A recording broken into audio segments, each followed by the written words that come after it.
Ini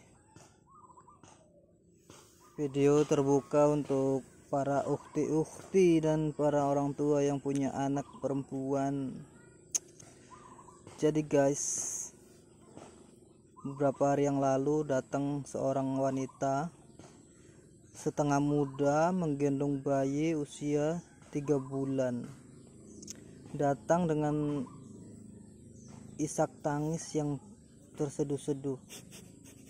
Dia bercerita tentang kejadian yang menimpa dirinya, guys.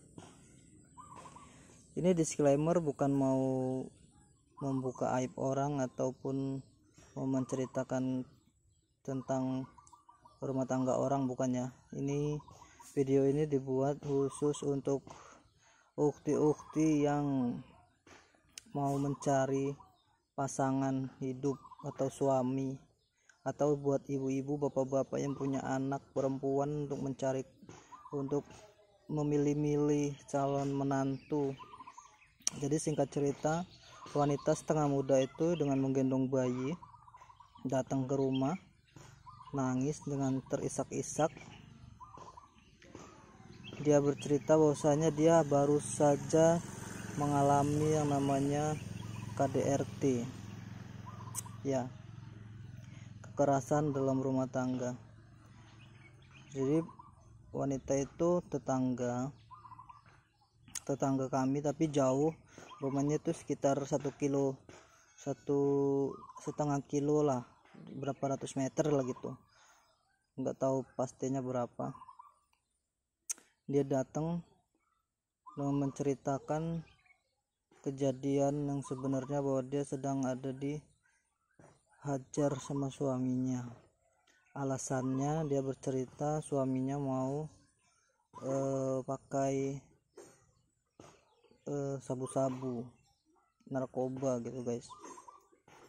Singkat cerita, dia menceritakan semua kejadiannya. Dia dicekik, dia dijambak, dia diancam mau dibunuh suaminya kalau suaminya tidak mendapatkan barang haram tersebut. Nah, jadi yang lebih mirisnya lagi, dia bercerita bahwasanya dia dulu janda beranak 3 sebelum kenal sama si suaminya sekarang. Janda beranak 3 sebelum kenal suami sekarang. Dan kenal suami sekarang ini, suaminya itu beda agama sekarang. Dulu beda agama mereka, dan si perempuan setengah muda ini memutuskan untuk pindah agama dari agama dia sebelumnya, pindah ke agama si suami itu, si cowok itu. Dan singkat cerita, setelah sekian lama pernikahan mereka, dia sering mengalami yang namanya KDRT. Tapi ketika malam itu, dia bilang udah nggak sanggup lagi karena dia takut, karena dia diancam mau ditembak katanya. Lalu dia lari dari rumahnya datang ke rumahku. Seperti itu, guys. Jadi buat kalian ya, ukti-ukti, jangan memilih suami atau pasangan itu cuman dari tampangnya doang. Jangan karena ganteng doang, jangan karena kaya doang, ya. Dilihat juga ini pergaulannya, temperamennya, apakah dia pemakai narkoba, apakah dia penjudi, apakah dia penggila wanita, ya. Jangan sampai kalian, ya, para ukti-ukti, mengalami hal kejadian yang serupa seperti wanita setengah muda itu. Ya, aku yakin di belahan dunia ini, khususnya di Indonesia ini, banyak yang mengalami hal seperti itu. Hanya saja tidak terekspos, atau ya kita mungkin tahu di lingkungan kita masing-masing, ya. Jadi pelajaran buat kita, jangan sampai kita atau saudara kita mengalami hal seperti itu. Yang dirugikan di sini siapa? Si wanita itu dirugikan. Kenapa dirugikan? Karena dia, ya, kalaupun dia harus mengakhiri pernikahannya dengan bercerai atau bagaimanapun, dia harus mengurus lagi satu anak ya. Ya walaupun anak itu adalah rezeki ya kan, tapi kan repot gitu guys. Dia harusnya kalau dia nggak punya anak kecil, dia bisa bekerja di tempat ya lebih bebas lah untuk dia bekerja untuk menghidupi ketiga anaknya.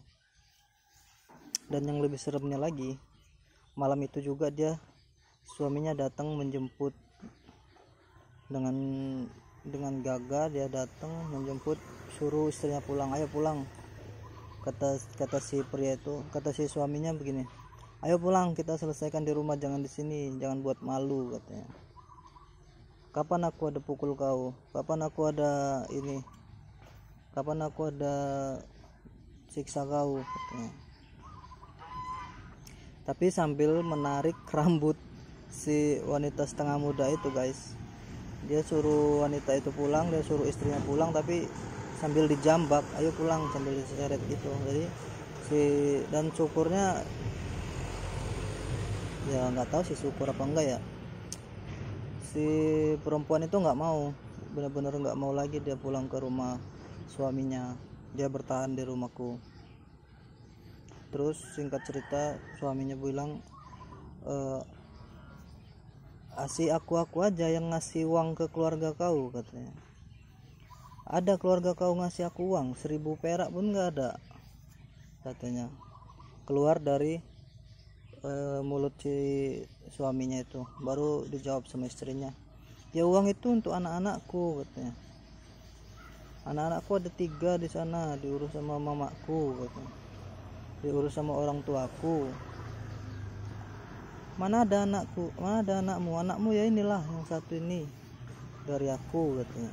Nah, dari kata-kata itu kita udah bisa menilai ya, apalagi kata-kata itu dilontarkan di rumah orang ya, yang bukan siapa-siapanya, bukan saudaranya. Dia bilang, berarti kan secara tidak langsung menunjukkan pria itu perhitungan gitu ya, sebagai suami yang tahu bahwa istrinya itu adalah janda beranak 3 sebelumnya. Kenapa kata-kata itu harus terlontar dari mulutnya? Kenapa harus aku aja yang ngasih uang ke keluarga kau katanya. Dan aku sangat menyayangkan sekali ada laki-laki seperti itu.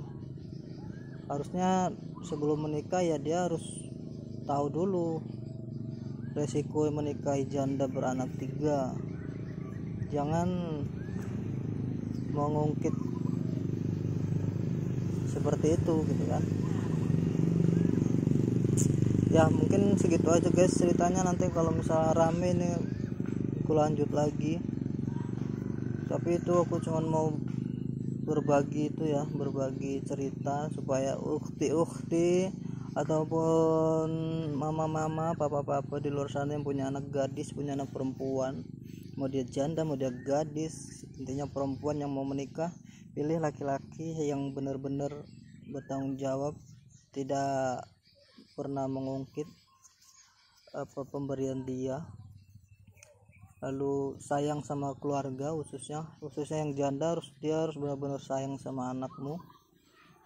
Jangan cuman dia sayang sama kau aja, nanti anakmu, apalagi ketika wanita itu tidak punya penghasilan gitu ya, penghasilan dari suaminya, jadi si suami itu bisa semena-mena, apalagi dipengaruhi oleh barang haram yaitu narkoba ya. Jadi mungkin emosinya tidak terkontrol lagi, tapi sangat disayangkan sekali kalau ada orang seperti itu.